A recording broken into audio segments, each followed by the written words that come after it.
Baik, assalamualaikum warahmatullahi wabarakatuh. Perkenalkan, kami dari kelompok 2 akan mempresentasikan PPT kami dengan tema fungsi dan kedudukan hadis dalam Al-Quran.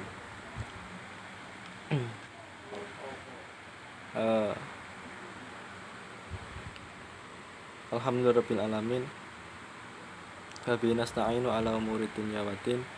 Wassalatu wassalamu ala sayyidil anbiya'i wa imamil mursalin Sayyidina wa maulana Muhammadin wa ala alihi wa sahbihi ajma'in amma ba'd. Yang saya hormati Bu Lutfiyatun Nikmah MSI selaku dosen pengampu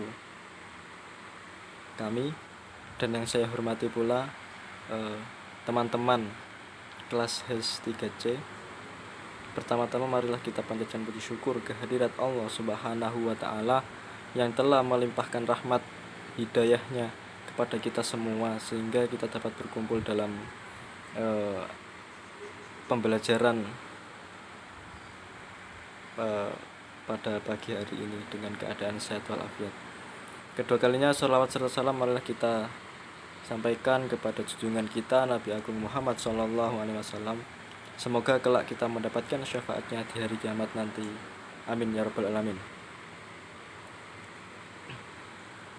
Oke, langsung saja ke materi, yaitu yang bertema fungsi dan kedudukan hadis dalam Al-Quran.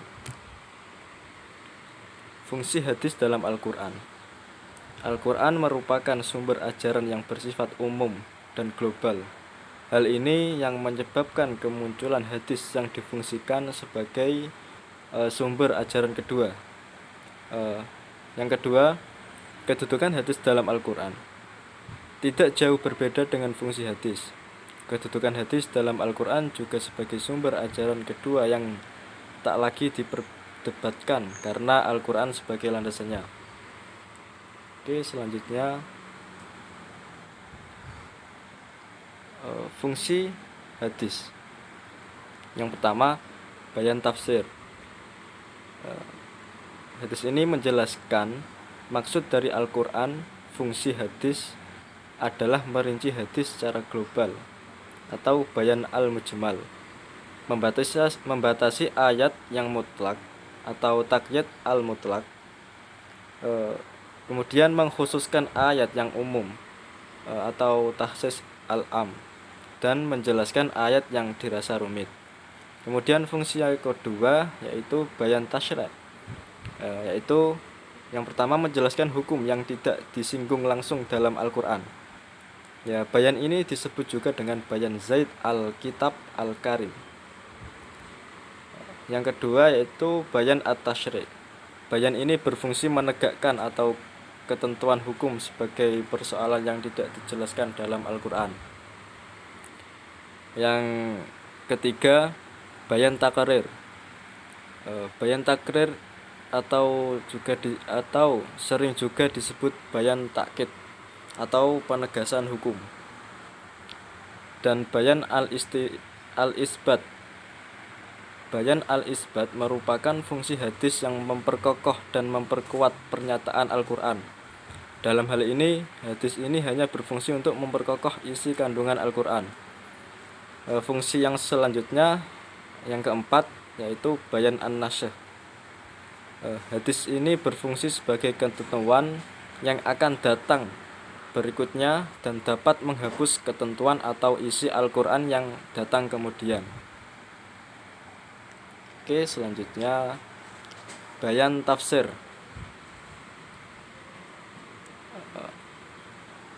Bayan tafsir ada 3. Yang pertama, tafsir al-mujmal atau merinci hadis secara global. Bismillahirrahmanirrahim. Wasta'inu bisabri wassholah wa innaha lakabiratun illa 'alal khashi'in. Yang artinya dan mohonlah pertolongan kepada Allah dengan sabar dan sholat. Dan sholat itu sungguh berat kecuali bagi orang-orang yang khusyuk. Quran surat Al-Baqarah ayat 45. Kemudian yang kedua yaitu tahsis al-am atau mengkhususkan ayat yang umum.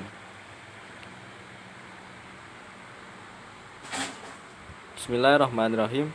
Yusikumullahu fi auladikum lizzakari mislu hadil unsayain. Yang artinya Allah mensyariatkan bagimu tentang pembagian pusaka untuk anak-anakmu, yaitu bagian seorang anak lelaki sama dengan bagian 2 orang anak perempuan. Quran Surat An-Nisa ayat 11. Kemudian yang ketiga yaitu takyid mutlak atau membatasi ayat yang mutlak, bisa disebut menjelaskan ayat yang rumit.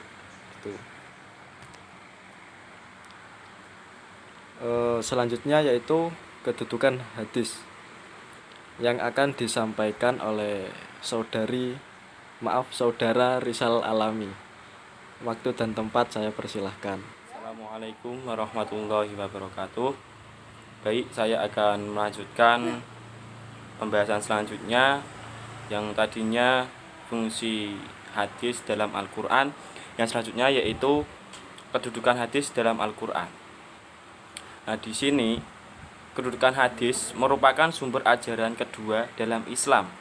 Tentunya dilandasi dengan Al-Quran ataupun dasar logika.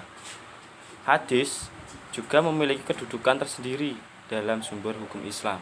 Banyak sumber hukum yang berasal dari nas dalam hadisnya.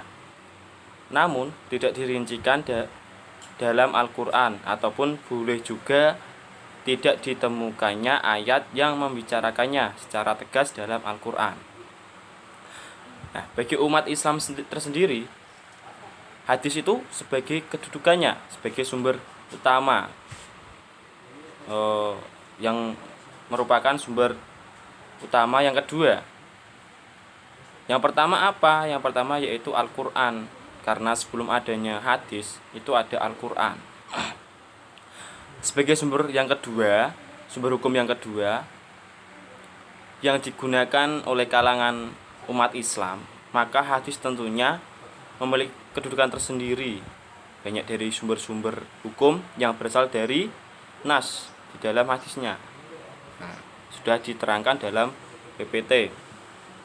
Namun hadis itu tidak dirincikan dalam Al-Quran ataupun boleh juga tidak ditemukan ayat yang membicarakannya secara tegas dalam Al-Quran.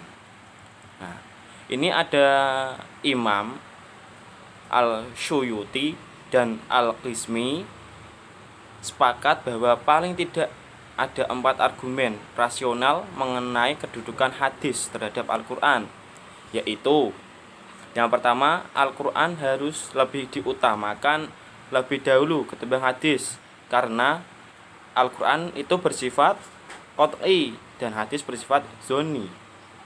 Yang kedua, hadis merupakan penjabaran dari Al-Quran, sehingga dapat dijelaskan bahwa penjabar kedudukannya pasti lebih rendah dibandingkan pada nas yang dijabarkannya. Ada beberapa hadis, yang selanjutnya ya, ada beberapa hadis dan athar yang menjelaskan urutan serta kedudukan as-sunnah terhadap Al-Quran. Yang selanjutnya yaitu, atau yang keempat, ada Al-Quran sebagai wahyu dan dari Sang Pencipta, sedangkan hadis berasal dari hambanya. Selain dari pernyataan itu, 4 tadi, kedudukan hadis terhadap Al-Quran juga dapat dipahami dengan tekstual berasal dari Al-Quran. Sebagai contoh, dalam surat An-Nisa ayat 59 yang bunyinya A'udzubillahi minasyaitonirrajim. Bismillahirrahmanirrahim. Ya ayyuhalladzina amanu ati'ullaha wa ati'ur rasula wa ulil amri minkum fa in tanazi'tum fi syai'in farudduhu ilallahi war rasuli in kuntum tu'minuna billahi wal yaumil akhir dzalika khairu wa ahsanu ta'wila. dzalika khairu wa ahsanu ta'wila, yang artinya, hai orang-orang yang beriman, taatilah Allah dan taatilah Rasul-Nya dan ulil amri di antara kamu. Kemudian jika kamu berlainan pendapat tentang sesuatu, maka kembalikanlah ia kepada Allah, Al-Quran, dan Rasul-Nya, dan Rasul, As-Sunnah. Jika kamu benar-benar beriman kepada Allah dan hari kemudian, yang demikian itu lebih utama bagimu dan lebih baik akibatnya. Lah maksud dari ayat tersebut untuk kita orang-orang yang beriman, khususnya orang Islam, itu taatilah Allah dan Rasul-Nya. Seperti contoh kita melaksanakan sholat 5 waktu, itu lebih utama. Terus taatilah Rasul. Contoh kecil dalam kehidupan sehari-hari itu ada banyak as-sunnah Rasul. Yang pertama yaitu sholat sunnah rawatib. Yang diutamakan itu ada 5 sholat sunnah rawatib. Yang pertama yaitu qobliyah sebelum zuhur, 2 rakaat sebelum zuhur, 2 rakaat sesudah zuhur, 2 rakaat sesudah isya, terus 2 rakaat sebelum subuh. Berarti ada 10 sholat sunnah rawatib, 10 rakaat. Nah, terus ulil amri, pemimpin atau ulama, itu ada banyak, taatilah. Nah, kita sebagai contohnya kita mengikuti ngaji dan banyak. Terus kemudian jika kamu berlainan pendapat tentang sesuatu, maka kembalikanlah kepada Allah. Nah, ketika ada pendapat lain tentang agama, kita disarankan untuk kembali lagi ke Al-Quran. Nah, dibaca dulu. Terus yang selanjutnya itu kembalikanlah kepada Rasul, yaitu As-Sunnah. Berarti menurut sunnah Rasul. Jika kamu benar beriman kepada Allah di hari kemudian, yang demikian itu lebih utama bagimu. Nah, itu lebih utama bagi kita apabila kita taat kepada Allah dan apabila berbeda pendapat lain. Ada ayat lain tentang kedudukan hadis terhadap Al-Quran. Itu dijelaskan pada surat berikut. A'udzu billahi minasyaitonir rajim. Bismillahirrahmanirrahim. May yuti'ir rasula faqad ata'a Allah wa man tawalla fama arsalnaka 'alaihim hafidha. Yang artinya, barang siapa yang menaati Rasul itu, sesungguhnya ia telah menaati Allah, dan barang siapa yang berpaling dari ketaatan itu, maka kami tidak mengutusmu untuk menjadi pemelihara bagi mereka. Nah, ayat ini menjelaskan barang siapa yang taat kepada Rasul, berarti juga taat kepada Allah otomatis. Karena Rasul itu utusan Allah. Nah, barang siapa yang berpaling, barang siapa yang mengharapkan ketaatan dari Allah, maka kita harus taat kepada Rasulnya. Ada banyak lagi sebenarnya. Itu yang saya dapat jelaskan. Hanya itu saja. Mungkin dari Bu Lutfi ada tambahan, nanti bisa dilanjutkan di forum diskusi. Kurang lebihnya saya mohon maaf. Terima kasih untuk teman-teman sudah mendengarkan dan mengikuti presentasi dari kelompok kami. Ya Pak, bila ada kata-kata yang kurang berkenan, ada yang salah, mohon dimaafkan. Billahi taufiq wal hidayah. Wassalamualaikum warahmatullahi wabarakatuh.